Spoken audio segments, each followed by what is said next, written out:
안녕하세요. 18.5도입니다. 원더풀 월드, 오늘은 노래 이야기를 해보려고 합니다. 장영자가 불렀던 노래가 있었죠. 이젠 그랬으면 좋겠네입니다. 참 좋아하는 노래인데 그 노래가 나와서 무척 반가웠습니다. 또 이 드라마와 참 잘 어울리는 노래구나 라고 싶었고요. 또 마지막에 늘 나오는 음악 What a Wonderful World와도 너무 매칭이 잘 됩니다. 드라마는 왜 장영자에게 이 노래를 부르게 했을까? 그게 이 드라마와 어떤 의미가 있을까 한번 뇌피셜을 해봤습니다. 이제 그랬으면 좋겠네 라고 하는 노래 가사를 한번 좀 볼까요? 나는 떠날 때부터 다시 돌아올 걸 알았지. 눈에 익은 이 자리 편히 쉴 수 있는 곳. 많은 것을 찾아서 멀리만 떠났지. 난 어디에 서 있었는지. 하늘 높이 날아서 별을 안고 싶어. 소중한 건 모두 잊고 산 건 아니었나. 이젠 그랬으면 좋겠네. 그대 그늘에서 지친 마음 아물게 해. 소중한 건 옆에 있다고 먼 길 떠나려는 사람에게 말했으면. 이게 가사이죠.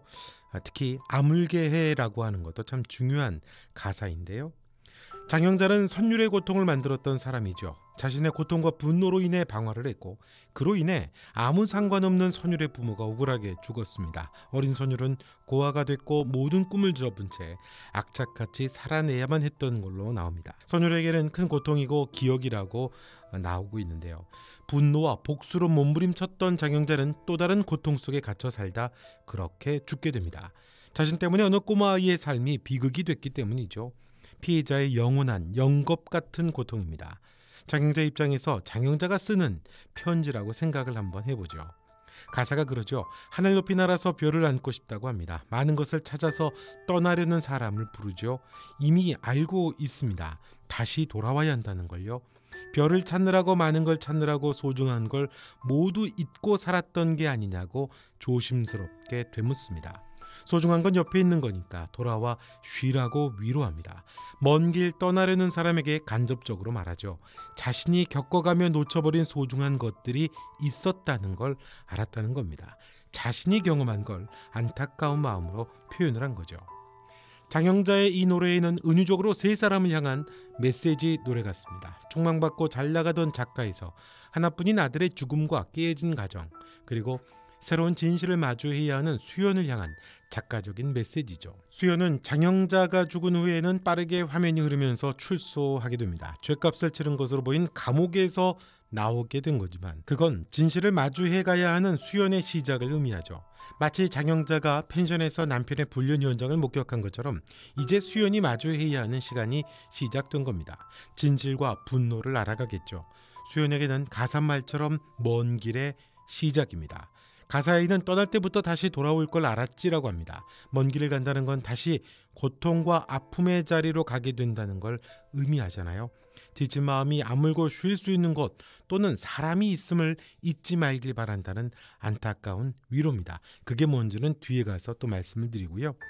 그건 아무튼 또 다른 상처로 인해 먼 길을 이미 가고 있는 선율을 향한 노래이기도 합니다. 자신으로 인해 소중한 삶이 망가지고 분노와 체념으로 살아가는 선율에 대한 노래죠. 이제 자신의 삶의 자리로 돌아오길 바란다는 위로 같기도 하고요.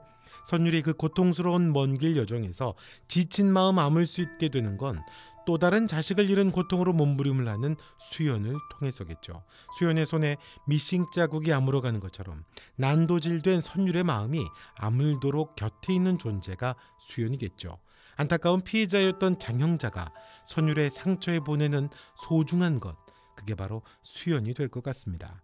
이 노래가 나오는 동안에 수호가 계속 또 나오는데요.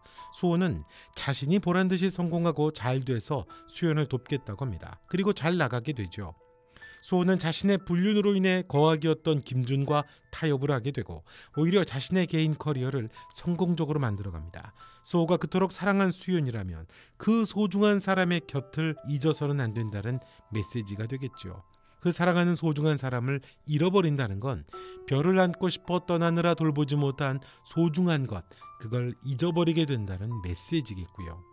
상처는 그곳에 천착하는 동안 정말 소중한 것들을 소홀히 하게 되고 잃어버리고 나서야 그제서야 알게 되죠. 상처는 그래서 더 큰 상처와 아픔을 잉태하게 됩니다. 장영자와 수연은 공통점이 있습니다. 피해자인데 가해자죠. 장영자는 자신의 상처와 아픔으로 인해 박말을 저질렀고 그것이 또 다른 누군가, 그러니까 선율이겠죠. 누군가에게 상처와 아픔이 됐습니다. 수연은 4번의 유산 끝에 얻은 아들을 억울하게 잃었고 공정하지 못했던 재판으로 인해 가해자를 죽이고 감옥에 수감됩니다. 아득바득 살아가는 수호도 마찬가지죠. 불쌍하고 어린아이였던 수호였고 생존을 해야 했던 아이였습니다. 수호 역시 일말의 가책을 또 갖게 되겠죠. 그 대상이 바로 수연이 아닐까 하는데요. 김준의 막내로 비밀스러운 일들을 하는 수호입니다. 수연의 아들의 죽음에 김준이 개입돼 있습니다. 수연의 아픔에 대한 간접적인 가해의식을 수호가 갖게 되지 않을까요? 그래서 수호는 수연 때문에 그 먼 길에서 돌아설 수 있게 되겠죠. 상처에 대한 집착과 분노로부터 자유롭지 않은 한 피해자는 영원히 고통의 순환 속에 살아야 하는, 이 얼마나 비극이겠습니까? 자, 그럼 소중한 건 뭘까요? 드라마 마지막에 나오는 곡이 원더풀 월드입니다.